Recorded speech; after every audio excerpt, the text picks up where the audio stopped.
Bonjour et bienvenue. Nous sommes ravis de vous accueillir à ce webinaire de présentation du master spécialisé Aménager et construire pour la transition écologique. Je me présente, je suis Magali Bador-Grenier, directrice des programmes master spécialisés au sein de Centrale Supélec EXED. Nous avons le plaisir d'accueillir aujourd'hui Arnaud Lafont et Filippo Gatti, responsables tous les deux scientifiques et pédagogiques de la formation. Donc, nous allons dans un premier temps laisser les responsables vous présenter le contenu de la formation, puis je vous expliquerai ensuite le process d'inscription. Donc, je vous laisse la parole, Filippo et Arnaud. Ok, bonjour à tous. Un mot rapide de présentation. Arnaud Lafont, je suis ingénieur urbaniste, enseignant à l'école depuis Centrale Supélec depuis 8 ans sur les enseignements d'urbanisme et d'aménagement et praticien en accompagnement de collectivités locales et d'acteurs de l'immobilier sur les métiers de la programmation et de l'assistance à maîtrise d'ouvrage de projets immobiliers. Filippo, peut-être? Oui, bonjour à tous. Mon nom est Philippe Ogati. Je suis enseignant-chercheur à Centrale Supélec depuis 2019. Je m'occupe de génie parasismique notamment et de tout ce qui est jumeaux numériques pour le génie parasismique. Et du coup, voilà, j'ai une demi-vie d'enseignant et une demi-vie de chercheur au sein de l'école depuis désormais 10 ans. Donc, on vous propose de planter peut-être notre terrain de jeu, les enjeux d'aménagement et de construction qu'on se propose d'adresser au sein du master. Après ça, on présentera notre parti pris, notre proposition pédagogique que l'on développe au sein du master, le programme dans ses grandes lignes, quelques exemples qui nous tiennent à cœur, qui sont représentatifs de ce qu'on propose de faire au sein du MS. Magali apportera tous les éléments utiles sur le processus de recrutement et les autres éléments. Et ensuite, on prendra vos questions. Je pense que je n'ai rien oublié, Magali, Filippo. Non? C'est parfait. Ok, bon. Alors, hop. Pour commencer cette présentation, discussion, quelques images qui évoquent les défis de la construction et de l'aménagement. Si vous êtes ici, je pense que vous vous intéressez et ce sont des questions qui vous sont pas inconnues, voire familières.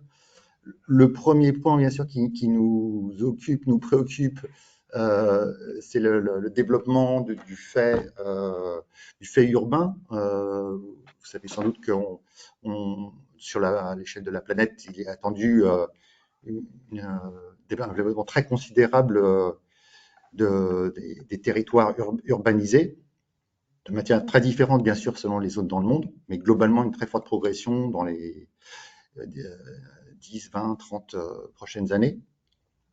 Euh, à ce fait-là sont associés beaucoup de questions, des questions sur les procédés constructifs. On construit, mais comment, par quel procédé, par quelle technique, quelle technologie, l'usage des matériaux. Est-ce qu'on prend des matériaux artificiels, des matériaux biosourcés, des composites, etc. De quelle nature? Tous les enjeux de cycle de vie de ce matériau, de consommation carbone et tous les enjeux de consommation de ressources de la planète.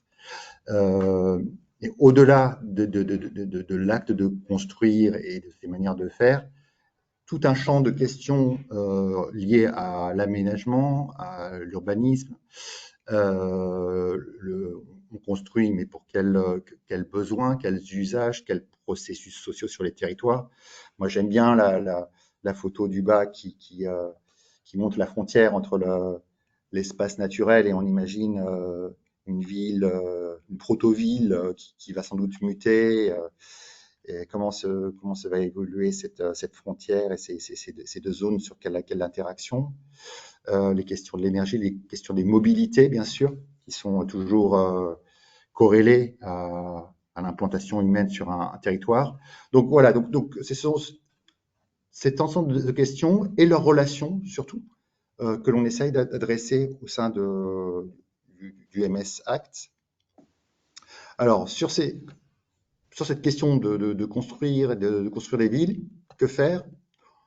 Je propose quelques propositions. Vous connaissez peut-être ce projet, un projet emblématique du moment qui se passe en Arabie Saoudite, Neom the Line. Est-ce que c'est la bonne réponse? Est-ce que c'est ce qu'il faut faire en Arabie Saoudite ou dans d'autres territoires? La question est ouverte. Je propose si vous ne connaissez pas ce projet, je vous invite à le découvrir. Il pose beaucoup de questions, auxquelles on ne répondra bien sûr pas aujourd'hui, mais ça pose des questions. Une autre manière, peut-être, une autre approche, une ville en Algérie qui se construit sur un mode très différent, avec une communauté qui s'est organisée localement, qui utilise des ressources locales, qui recherche la sobriété, l'économie de ressources, la collaboration de toutes les personnes. Est-ce que c'est comme ça qu'il faut faire? Est-ce que c'est un modèle? Je ne sais pas. Là aussi, le but, c'est de poser des questions. Troisième image, on a tous été interpellés, choqués, les habitants au premier chef par des catastrophes naturelles qui surviennent, qui remettent en cause les implantations humaines, là d'origine sismique, mais il y a aussi des sujets bien sûr liés au changement climatique. Comment les prendre en compte dans les constructions humaines? Là encore, ce sont des questions intégrées dans les projets de construction, d'aménagement.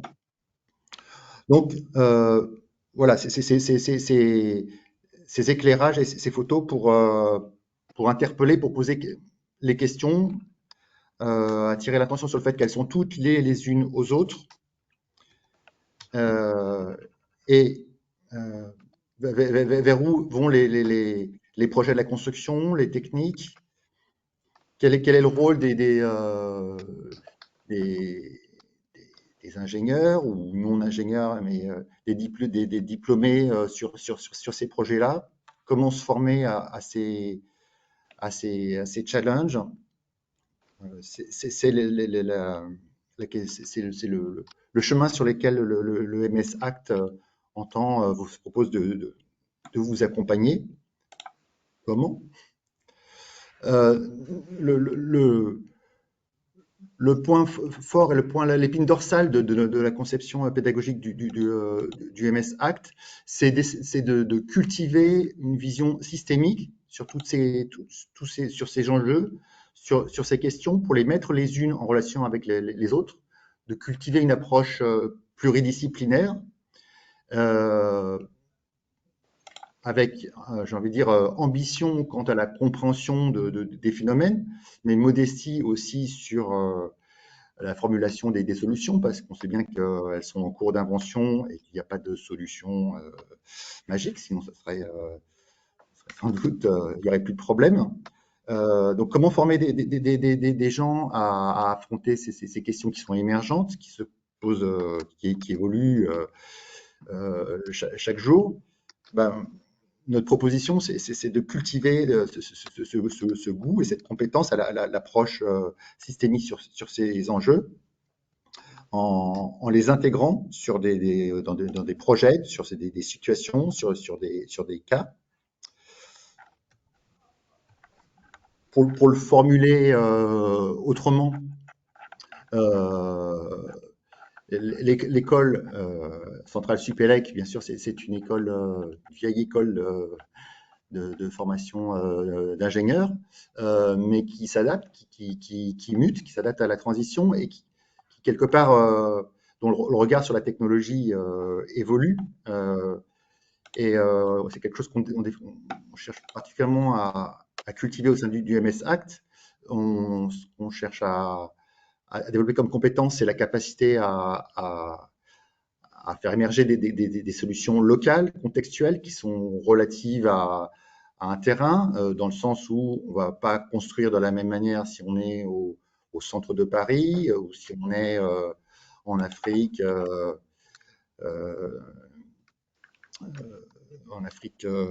subsaharienne ou à Madagascar. Et on ne va pas construire non plus si on est au centre de Paris ou si on est sur le plateau de Saclay, au sud de Paris, là où est implanté le campus. Donc, on propose d'aider les étudiants à développer leurs compétences sur la compréhension des enjeux, des différents enjeux techniques, des différentes technologies qui sont impliquées dans les projets de construction et d'aménagement, mais toujours de les mettre en relation, de les questionner, de les aborder avec un questionnement éthique, contextualisé sur le projet, la situation, le métier précis, le défi précis qu'ils adressent. À ce stade, peut-être, Filippo, peut-être Oui, je tu vais peux reprendre, oui. présenter le programme Oui, dans oui, ses grandes tout à fait, lignes. Je te laisse tout à fait. la Bah parole. alors, le programme du MS, en fait, c'est structuré comme vous le voyez dans la slide. Disons qu'il y a plusieurs volets et les cours sont organisés autour de quelques volets fondamentaux qu'on a identifiés pour essayer de couvrir un large spectre, du coup, en lien avec avec l'aménagement, avec la construction et la transition écologique. Donc, à la base, ces programmes-là, ils essaient effectivement d'être le plus interdisciplinaire possible. Et il est basé en fait sur une pédagogie par projet où tous les cours, la totalité des cours est évaluée via un projet final. Du coup, le volet plus important que j'identifie personnellement, parce que c'est celui qui donne le plus de interdisciplinarité avec d'autres disciplines, c'est les cours qui concernent du coup le système Terre.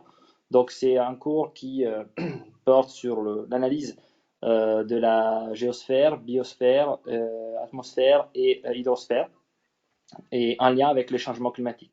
Donc c'est un cours qui est qui est porté par des experts de GIEC. Donc c'est vraiment un cours de rupture dans le sens que ça permet de traiter les sujets que globalement on ne voit pas dans les formations traditionnelles en génie civil, en architecture et en aménagement. Avec ça, je pense que ce qui est important du changement climatique, c'est pas seulement le fait de comprendre comment le climat évolue, mais aussi de comprendre quelles sont les catastrophes naturelles qu'on va devoir s'attendre dans les années qui viennent. Donc, il y a un cours effectivement de catastrophes naturelles où on traite non seulement l'aspect statistique et, disons, lié vraiment à l'estimation du risque des catastrophes naturelles. Donc, je parle de tremblements de terre, inondations et tout ce qui va avec le multirisque, donc typiquement les tsunamis qui viennent après les séismes, mais aussi les méthodes d'adaptation à ce genre de catastrophes naturelles. Parce que finalement, l'idée de master, c'est quand même de former les étudiants aussi à agir concrètement dans leur pratique professionnelle.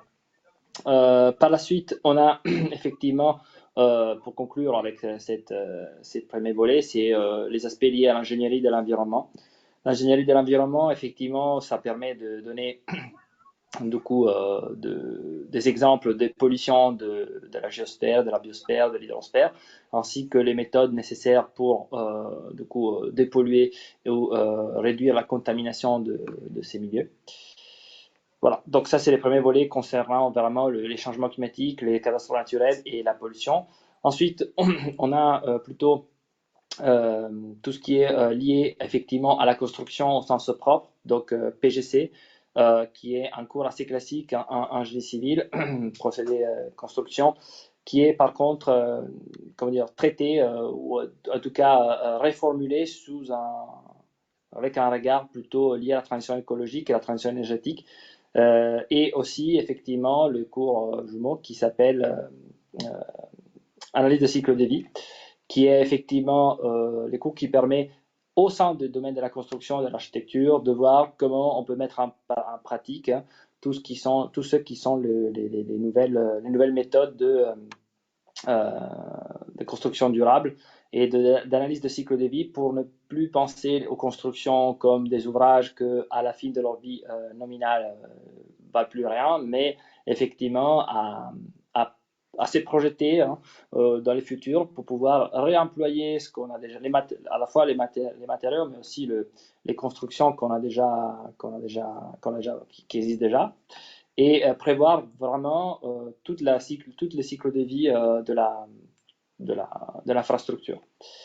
Avec ça, on peut aussi penser à construire quand même les nouveaux bâtiments avec des matériaux qui sont à basse émission carbone, parce qu'effectivement, on veut se limiter le plus possible pour ne plus construire et pour polluer un peu moins et réduire l'empreinte carbone de nos constructions.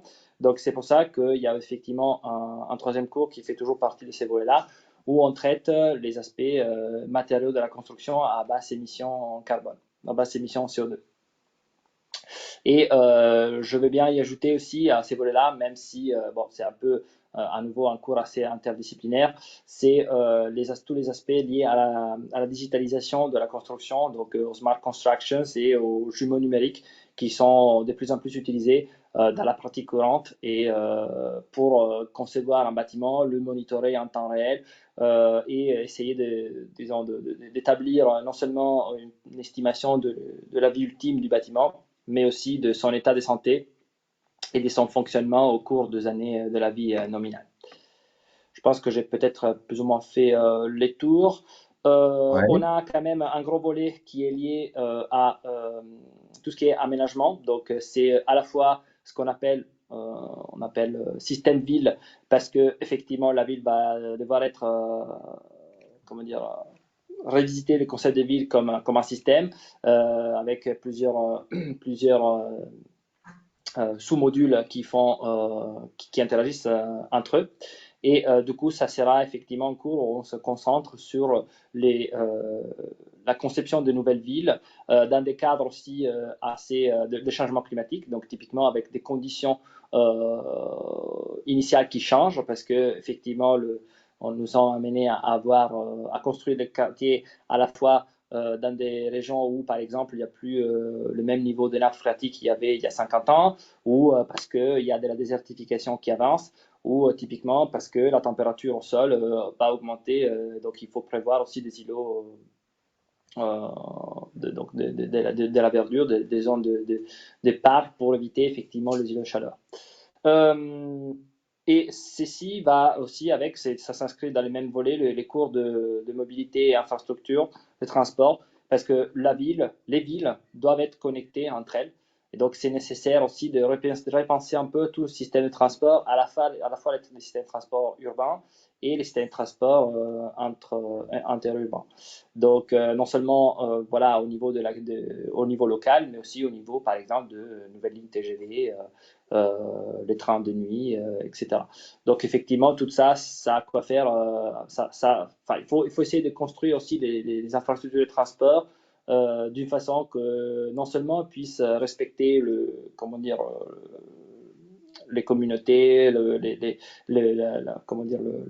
ça soit fonctionnel, si vous voulez, au transport lui-même, mais il faut aussi respecter la biodiversité et éviter de polluer, hein, quand on construit des nouvelles lignes. Donc, vous voyez qu'effectivement, tous ces volets-là, finalement, même si on dirait que c'est des volets interdisciplinaires assez différents, finalement, ils sont tous reconnectés et il y a un sens commun derrière qui permet de traiter tous ces sujets-là. Je ne sais pas, Arnaud, si tu veux ajouter quelque chose Ouais. par rapport à ça.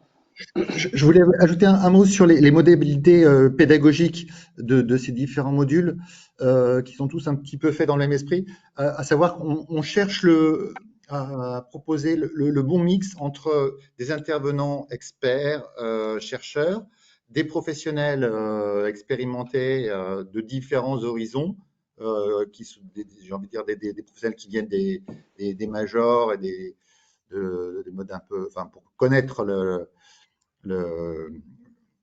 les manières traditionnelles de faire et aussi des acteurs plus innovants, des acteurs qui sont en pointe sur des nouveaux manières de faire. Des visites, on cherche à procurer le maximum d'occasions de rencontrer des professionnels divers et variés qui apportent chacun leur approche, leur manière de traiter le sujet, pour vous acculturer à différents milieux professionnels. Et enfin, je reviens sur le point que mentionnait Filippo, mais qui est vraiment essentiel, des mises en contexte du projet. C'est la manière naturelle de faire de l'interdisciplinarité et de creuser, de mettre en relation les différentes questions. Oui, juste pour compléter, j'ai juste oublié un cours qui est quand même fondamental. Euh, Ça s'inscrit sous les volets construction, qui est les cours de technique et architecture, qui est un cours historique à l'école, qui s'est fait aussi en partie en commun avec la mention troisième année de l'école de Centrale Supélec, la mention sciences ingénierie de la construction, qui est un cours qui porte effectivement sur la conception du bâtiment, des bâtiments modernes, mais tout en gardant un historique de comment, disons, l'architecture et donc, a évolué depuis presque un siècle et de comment on a fait évoluer nos techniques de conception de bâtiments à partir non seulement de parties structurelles, mais aussi des aspects voilà, liés au confort du bâtiment. Donc, l'aspect façade, l'aspect régulation hygrométrique, thermique, etc. Donc tout ça s'inscrit effectivement aussi dans le volet qui concerne la construction parce qu'on veut quand même construire mieux avec un impact carbone et un impact écologique inférieur, enfin en tout cas limité le plus possible, et avec quand même gardant quand même un confort pour les personnes qui soit un confort de très haut niveau et a priori des bâtiments ou des constructions qui soient les plus passives possibles, c'est-à-dire qu'on ne doit pas les alimenter en énergie en continu parce que vous savez très bien que l'énergie devient de plus en plus chère. Et donc on veut essayer qu'au moins sur le côté bâtiment, on puisse profiter disons, le plus possible des nouvelles technologies pour rendre les bâtiments passifs et donc n'avoir aucune consommation, enfin presque aucune consommation énergétique. Ok. Alors, avant de conclure et de prendre vos questions, on voudrait faire un zoom sur un objet qui nous sert de fil rouge à notre année. Le chantier du Grand Paris Express.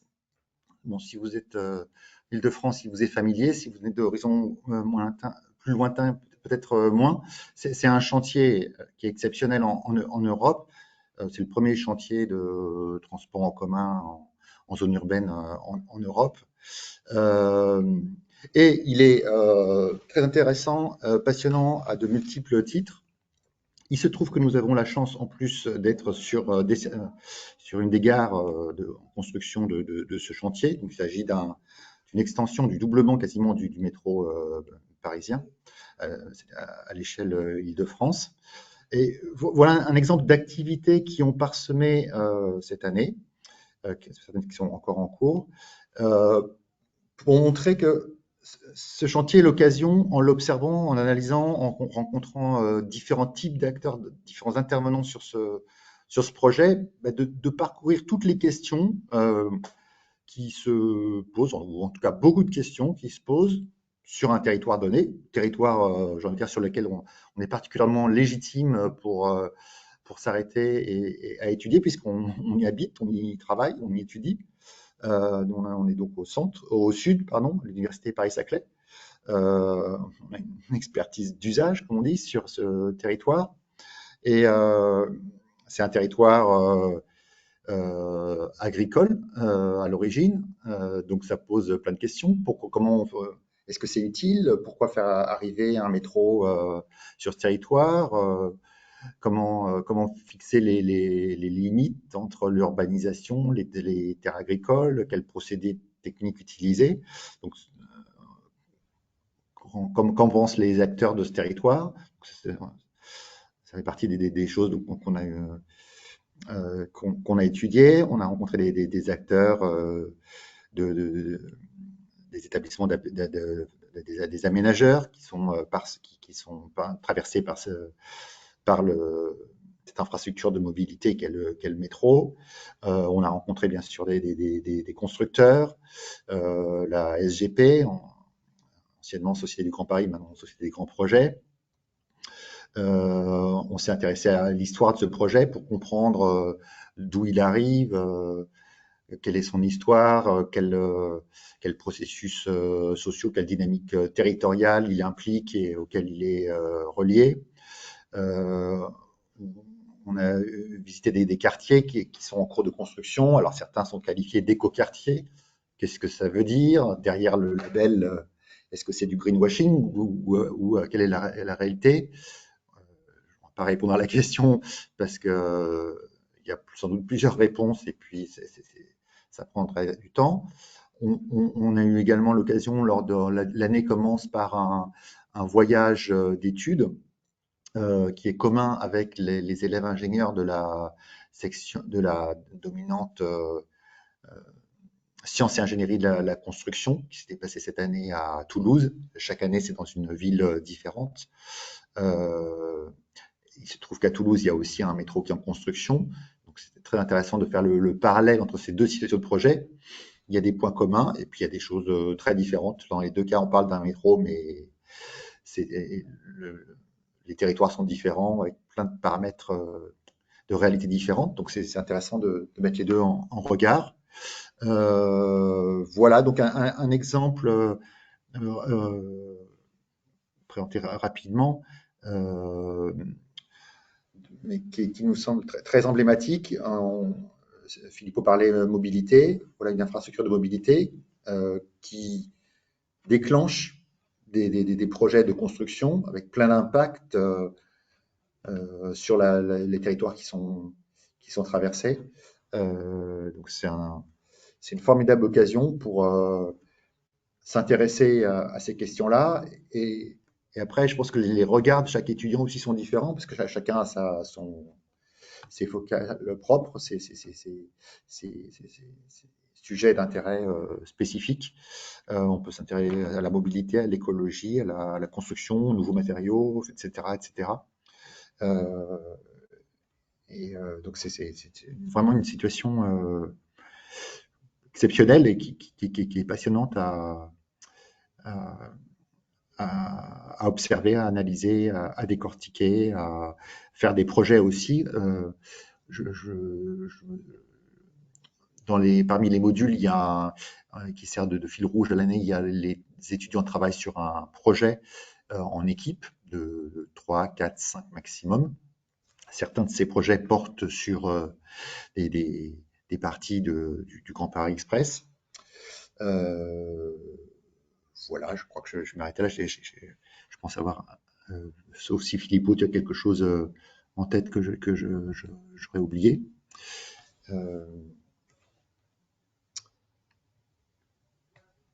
Alors, en synthèse, si on essaie de résumer un petit peu ce qui constitue notre ADN, on s'appuie sur l'effort de recherche et de cours qui s'efforce d'être à la pointe des sujets scientifiques en matière de transition écologique et de réflexion appliquée au secteur de la construction et de l'aménagement, ce qui est notamment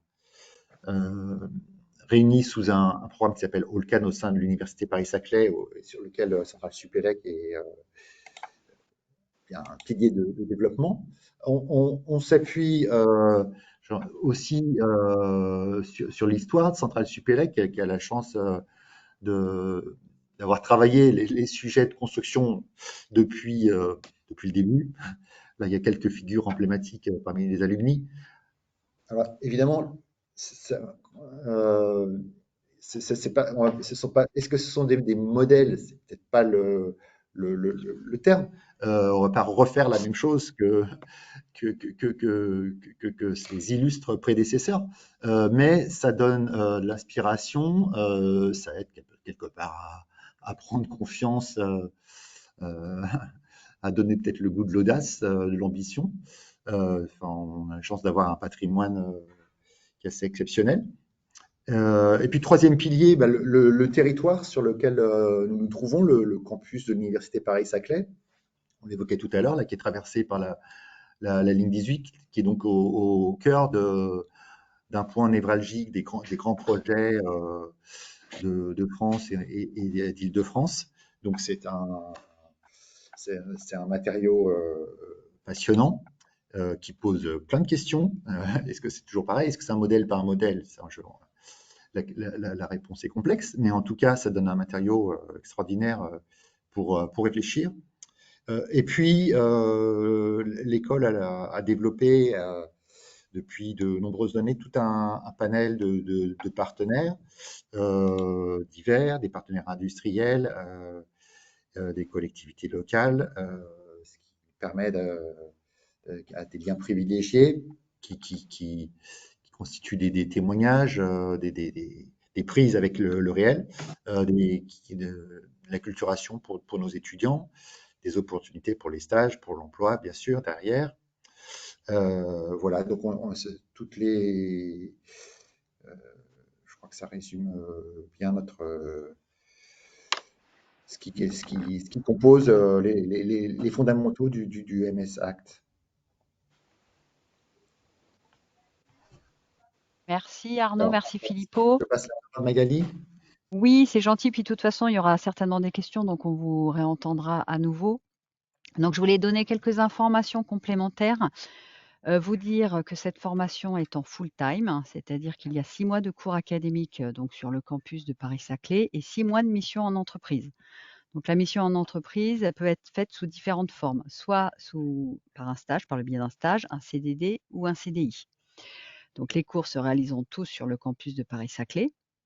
Si cette formation vous intéresse, il faut donc déposer votre candidature en ligne sur notre plateforme et votre dossier doit être composé des éléments suivants. Il faut un CV à jour, une lettre de motivation qui exprime bien votre souhait d'intégrer ce programme et les raisons pour lesquelles vous souhaitez l'intégrer, le projet professionnel que vous avez derrière pour que ce soit cohérent, les copies pour les jeunes diplômés des relevés de notes et les diplômes post-bac, des adresses mail de 2 référents qui sont soit des professionnels, soit des académiques pouvant attester de vos compétences. Donc ça peut être des responsables hiérarchiques, des collaborateurs actuels ou anciens et nous leur adresserons, une attestation confidentielle à remplir. Il y a également le règlement en ligne des frais d'inscription qui s'élève à 150 € TTC. Donc dès réception de votre dossier, celui-ci est transmis donc aux 2 responsables de programme ici présents. Les résultats académiques, les expériences professionnelles antérieures ou les lettres, de recommandation sont analysées. Vous êtes alors convoqué, à un entretien avec les responsables du programme et cette étape, elle consiste évidemment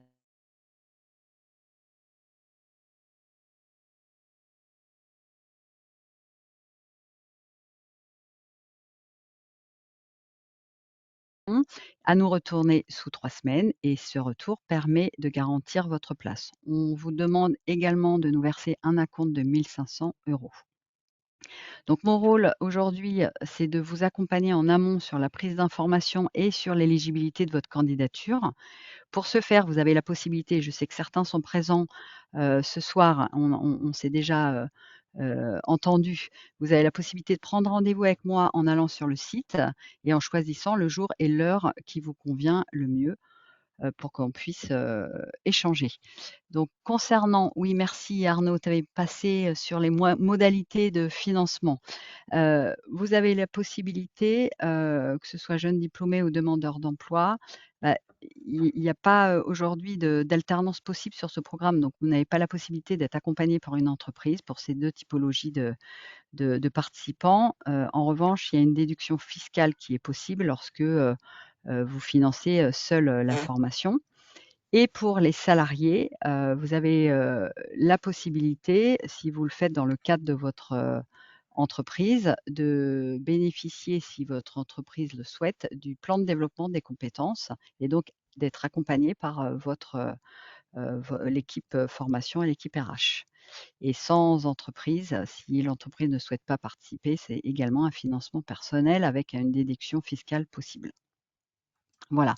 En tout cas, si vous souhaitez avoir des éléments complémentaires, vous avez la possibilité de prendre rendez-vous avec moi, pour, en échanger.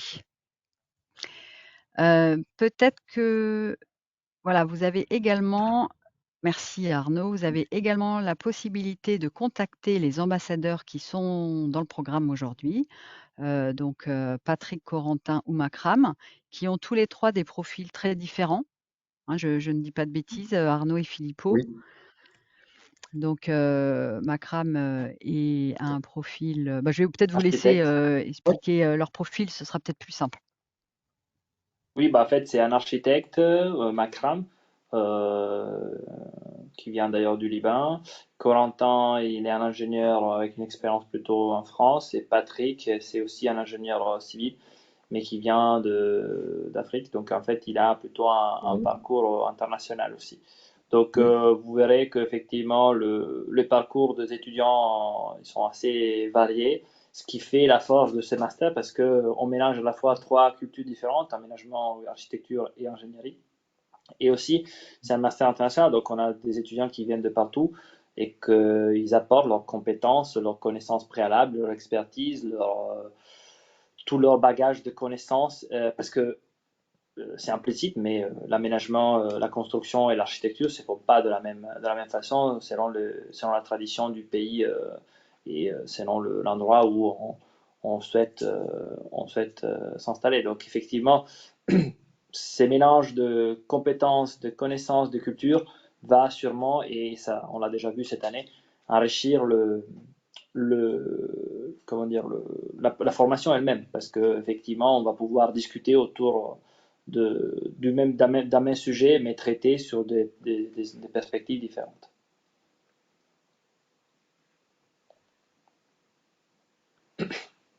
Voici donc nos contacts à tous les 3. Et peut-être que ce serait bien si vous souhaitiez, c'est le moment où vous pouvez poser des questions. Oui. Donc n'hésitez pas, dans le chat, à, nous, faire part de vos interrogations. Je sais que j'étais avec un candidat, tout à l'heure, juste avant le webinaire, qui avait une question un peu technique, un peu précise et je lui avais, suggéré de la poser, lors de cet entretien. Donc c'est le moment, d'évoquer votre question ou d'autres.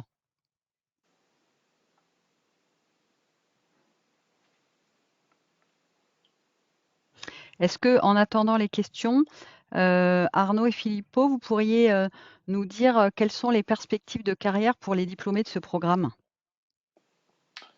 Oui, bah, moi je pense qu'il y en a plusieurs, d'ailleurs dans des domaines assez différents, dans le sens que, en étant un master spécialisé, nous faisons le pari que nos candidats qu'on recrute ont déjà une expérience et donc un bagage d'expérience assez large sur un sujet entre architecture, génie civil et aménagement. Donc le master, ce qu'il a comme objectif, c'est de vous donner, comment dire, euh, une approche interdisciplinaire pour à la fois vous permettre de choisir le domaine spécifique dans lequel vous voulez aller travailler par la suite. Donc typiquement, comme c'est un sujet assez compliqué, on peut effectivement trouver à la fois de sujets plutôt de niche ou de sujets, disons, plutôt, comment dire, je peux passer moi les mots, à la mode, dans le sens que c'est un sujet sur lequel plusieurs acteurs s'épanchent. Et aussi à la fois de permettre de faire des liens avec d'autres disciplines qui ne sont pas forcément des disciplines standards qu'on enseigne dans génie civil, architecture, aménagement, pour pouvoir effectivement, comment dire, s'inspirer. Donc, par exemple, ça peut aller de l'ingénierie de conception des bâtiments innovants avec des nouvelles technologies à la fois digitales, mais aussi des technologies de construction, à la rénovation de bâtiments et des infrastructures, en incluant du coup l'analyse des cycles de vie, à la gestion des chantiers, mais avec un regard pour tout ce qui est la nouvelle, enfin, les nouvelles normes pour la transition écologique, et donc font partie maintenant de la pratique de tous les jours. Euh, Après, il y a tous les aspects, peut-être, alors, si tu veux dire un mot sur les aspects sur l'aménagement, tu connais sûrement mieux que ouais, moi ces aspects-là. ouais. Il Fondamentalement, enfin, il y a plein de voies possibles, et puis chaque étudiant suit après un chemin qui lui est propre, qui dépend de son background, bien sûr, et de ce qu'il a envie de faire. Les grandes voies, je dirais, il y a dans les gros employeurs, les majors, que ce soit de la construction ou chez les gros aménageurs, ils sont friands de nos profils parce que les métiers qui traitent de la transition sont en cours d'invention. Ils ne sont pas encore très balisés. On parlait de la transition, c'est un sujet euh, qui n'est pas stabilisé, hein, on peut le dire. On en parlait différemment il y a 10 ans, différemment il y a 5 ans, différemment il y a 2 ans, et l'année prochaine, il y aura on en parlera encore dans d'autres termes. Les problématiques sont émergentes. Le sujet de la biodiversité, on en parlait peu il y a 5 ans, alors que maintenant, il est en train de prendre une place très importante, par exemple. Donc, les métiers sont en cours d'invention, et c'est pour ça qu'on fait cette proposition de l'approcher de manière très systémique et interdisciplinaire, parce qu'on pense que c'est ça qui permet d'inventer aujourd'hui la nouvelle posture professionnelle qu'il faut mettre en œuvre dans une entreprise. Donc, c'est pour ça que nos profils sont enfin, particulièrement appréciés. Donc, ça, il y a des métiers de chef de projet, par exemple, transition dans les grosses entreprises, ou alors de fonctions transverses d'animation, de diffusion des bonnes pratiques dans les grosses entreprises. Il y a des métiers après dans des plus petites structures de conseil en conception euh, pour développer un savoir-faire plus précis où là aussi il y a beaucoup d'opportunités. Et puis j'ai envie de dire la troisième voie, c'est de créer son entreprise. Et on a des exemples. L'année prochaine, on a enfin, par exemple, chaque année, on a pas beaucoup, mais quelques profils entrepreneuriaux. Et ça peut être l'année du master peut aussi être une année pour faire mûrir son projet et le faire grandir. Et je sais que l'année prochaine, on aura notamment on a déjà un candidat confirmé qui apporte arrive avec un très joli projet et on espère de l'aider à faire grandir son projet. Donc voilà il n'y a pas une réponse, ça dépend bien sûr du background, de la sensibilité du candidat.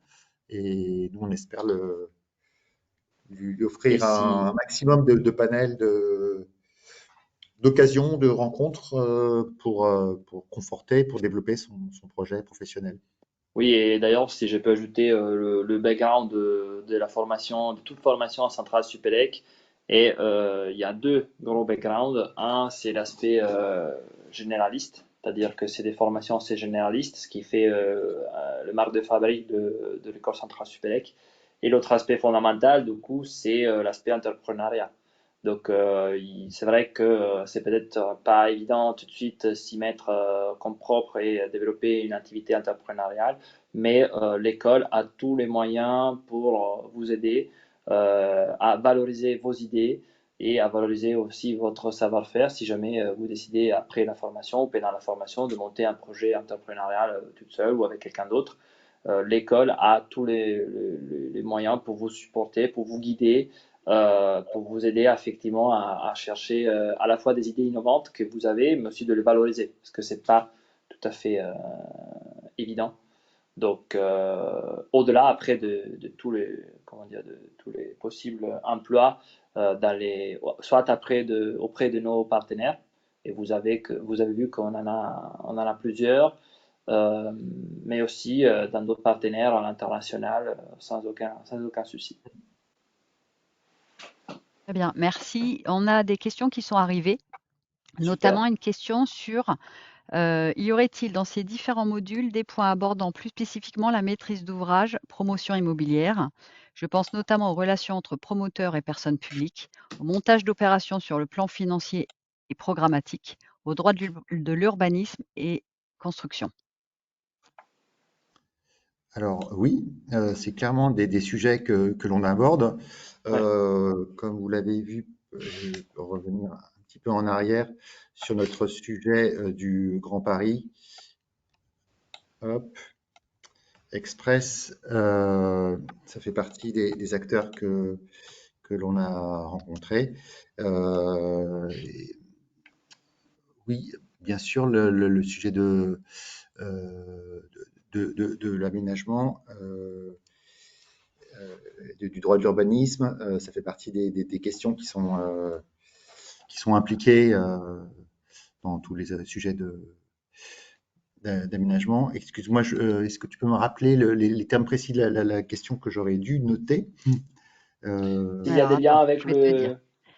le... Y aurait-il dans ces différents modules des points abordant plus spécifiquement la maîtrise d'ouvrage, promotion immobilière, donc notamment aux relations entre Oui. promoteurs et personnes publiques, au montage d'opérations sur le plan financier et programmatique, et au droit de l'urbanisme et construction? Donc oui, bien sûr, ça fait partie du module système ville. Et on aborde les différents acteurs et en particulier celui de la maîtrise d'ouvrage qui est clé, des promoteurs, l'équation économique. On présente assez rapidement, mais on introduit bien sûr la notion de bilan d'opération, qui est essentielle pour comprendre comment fonctionne une opération d'aménagement. Après, qu'il n'y ait pas d'ambiguïté, bien sûr, ce n'est pas un MS spécialisé où on ne ferait que de l'aménagement au sens financier, comme l'a un petit peu sous-tendu peut-être la question. Mais on aborde ces questions-là et on les met en relation avec toujours avec les autres questions. C'est toujours notre axe d'analyse, c'est de faire des liens entre les différentes questions. Donc les sujets d'aménagement, de montage d'opérations, et notamment le rôle donc de la maîtrise d'ouvrage et du promoteur. Et On a ces aussi des questions-là est mise partenaires. en relation avec les autres problématiques impliquées dans le montage des opérations d'aménagement. Oui, oui, et on a d'ailleurs des partenaires qui s'occupent de ça et qui recherchent tous les ans des stagiaires pour une thèse professionnelle ou pour un stage fin d'études à ces sujets-là. Mais disons que l'idée de base, c'est de ne pas faire du real estate au sens strict du terme, mais c'est de le faire avec conscience de ce qui se passe autour, c'est-à-dire les contraintes liées à l'adaptation climatique qui est nécessaire et aussi à tous les aspects liés à la biodiversité qu'il ne faut pas oublier. Donc on ne va pas vous donner forcément les instruments pour faire du real estate sauvage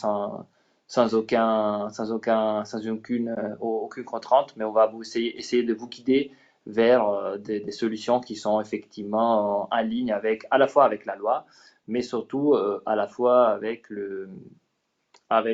comment dire, les stratégies qui sont mises en place pour pouvoir vivre mieux dans un environnement un peu plus sain et moins pollué et moins, comment dire, dégradé. Donc voilà. Merci. Il y a une autre question. Oui. Bonjour, je vous remercie pour cette présentation du master spécialisé. Je souhaiterais savoir quels étaient les profils des candidats que vous recherchiez. Est-ce que les profils universitaires de droit Sciences Po sont communs parmi les étudiants du programme? À défaut, sont-ils possibles et acceptés? Merci beaucoup de votre réponse. Alors, moi, je peux répondre par rapport au contenu des cours un peu plus scientifiques. Alors, c'est une formation quand même scientifique, hein, donc quand on parle de scientifique, on parle quand même. Enfin, les sciences humaines font partie, hein, enfin, comment dire, on les laisse pas de côté, mais à la base, c'est une formation en ingénierie, où en tout cas, il y a quand même des notions scientifiques qu'il faut enfin, qu'on demande après requis. Donc, nous n'avons pas des a priori de ce point de vue-là, enfin, ce n'est pas des a priori stricts, mais il faut à minima pouvoir après suivre les cours et comprendre ce qu'on raconte dans les cours. Donc, si ce n'est pas le cas, ça peut devenir difficile, mais surtout pour l'étudiant. Nous, en fait, on peut très bien dire, OK, on accepte tout le monde, mais si après, il n'y a pas le prérequis de base pour, à minima, comprendre un peu les aspects disons plutôt vraiment de sciences dures qu'il y a, bah, ça peut rendre un peu la vie difficile. Alors, moi, je suis heureux de compléter la réponse de Filippo. Personnellement, j'ai un background qui est double, qui est sciences dures, mais sciences humaines. Euh, et j'aime vraiment bien les deux. Et j'ai goût à essayer de faire des ponts entre les deux. Et je trouve que enfin, c'est ce qu'on essaie de, c'est ça qui crée la richesse sur un projet, d'arriver à associer tous les points de vue et à faire dialoguer toutes les expertises utiles sur un projet. Euh, donc, je pense que des profils sciences humaines qui viennent des sciences humaines sont tout à fait les bienvenus et, dans le programme. Et comme le souligne Philippot, il faut qu'elles aient une appétence pour dialoguer avec des gens qui viennent des sciences plus dures. Euh, mais le MS est également pour elle l'occasion de s'acculturer, d'apprendre à dialoguer pour intégrer les travaux d'experts en spécialistes d'ingénierie sciences dures. Euh, donc oui, c'est possible, oui, elles sont les bienvenues, mais à condition voilà, qu'elles n'aient pas peur de se frotter et de demander à ce que des spécialistes de sciences dures leur expliquent ce qu'elles font. On arrive à trouver des chemins, des terrains de communication et de dialogue. Donc, Euh, pour synthétiser, on regardera au cas par cas, en fait. Il n'y a pas des a priori ni positifs ni négatifs. C'est pas qu'on ferme la porte aux gens qui viennent de sciences humaines, enfin, en général, ni la porte est toujours ouverte à ceux qui viennent celles qui viennent des formations en sciences dures. On regardera au cas par cas et en discutant lors de l'entretien d'admission avec le candidat, voir si effectivement toutes les conditions sont présentes pour garantir l'admission et surtout pour garantir au candidat un parcours scolaire qui soit pas trop, ça soit pas un cauchemar. Je veux dire, faut pas rêver d'avoir, comment dire, des compétences sans y travailler un peu. Donc, effectivement, faudra voir au cas par cas. Merci. Alors, il y a d'autres questions. Merci de cette présentation. Je suis très intéressée par le cursus, mais je ne peux pas le faire en formation continue. Auriez-vous un parcours similaire en cours du soir ou autre formule? Donc là, je peux y répondre à votre place, messieurs. Pour le moment, cette formation ne se décline pas en cours du soir. C'est pas encore prévu. Donc, il n'y a pas d'autre formule possible que cette formation en full time. Voilà. Bonjour à toute l'équipe. Encore merci pour cette présentation. Question au sujet du montage du financement. Est-il possible de mobiliser du CPF? Est-il possible de mobiliser du financement régional? Exemple dispositif R2. Merci d'avance pour votre feedback. Donc là, moi, je peux répondre également. Malheureusement, il n'est pas possible de mobiliser du CPF puisque la formation n'a pas de titre RNCP, pas encore. Donc ça, c'est la réponse à la première question. Est-il possible de mobiliser du financement régional, le dispositif R? Donc le dispositif R, là, il faut que vous vous rapprochiez de la région Île-de-France.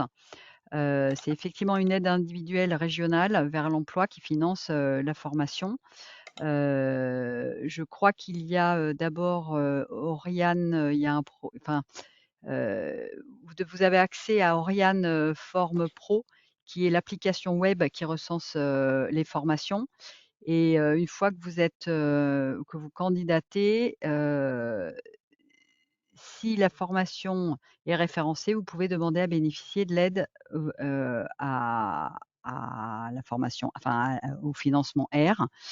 Hem Et il faut être là, il faut être inscrit à France Travail. Il faut qu'un devis soit déposé, par Mes Soins et ça, c'est pas un souci. Donc là, il faut qu'on le regarde au cas par cas, donc vous pouvez prendre rendez-vous avec moi directement. Voilà. Hem, Est-ce qu'il y a d'autres questions? Est-ce que Filippo et Arnaud, vous voyez, d'autres questions de votre côté? Non, moi je vois pas de questions de mon côté. Pas de Pas de- questions, non. Juste si il y avait des points qui...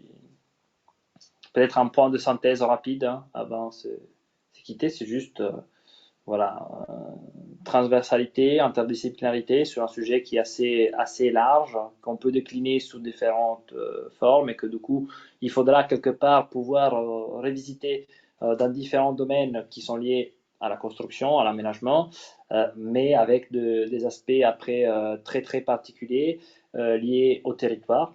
Donc typiquement la subsidiarité et l'effet de territoire est assez important.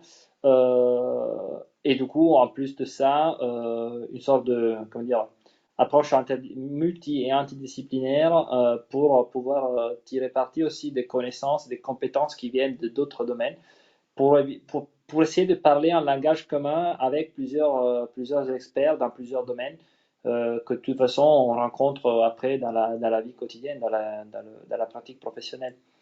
Euh, et voilà, l'espoir, c'est de donner une vision générale sur ce qui se passe en ce moment et ce qu'on peut faire pour comment dire, pour intervenir. Et puis surtout pour donner aussi un sorte d'image d'un marché qui a pas mal évolué dans les dernières 20-30 ans pour se positionner après lors de la recherche d'un travail. J'ai une autre question qui est arrivée entre-temps. Ouais.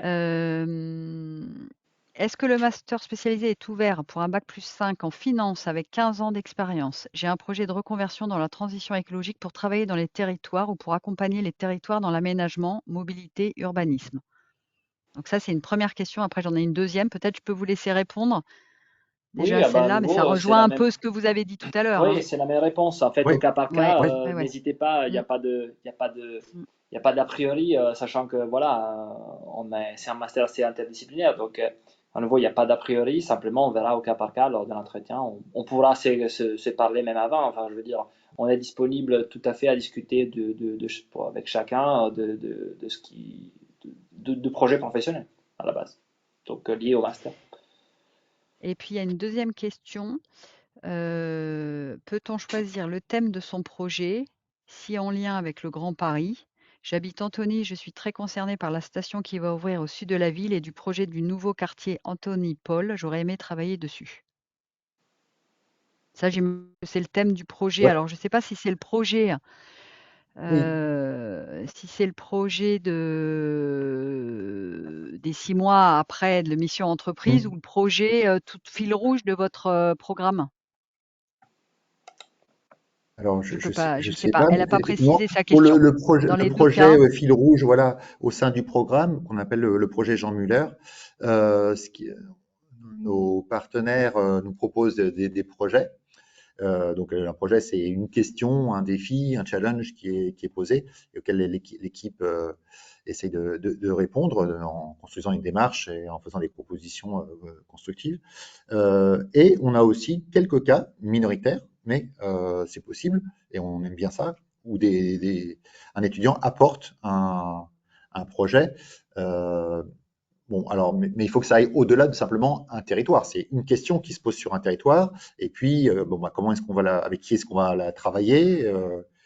Est-ce que il faut rentrer un petit peu dans le détail. Mais c'est toujours en tout cas, c'est un bon point de départ qu'un étudiant ait envie, s'intéresse à un territoire donné, à une question. On peut volontiers pour en discuter et essayer de formuler un projet concret avec des partenaires et une question précise sur un territoire donné.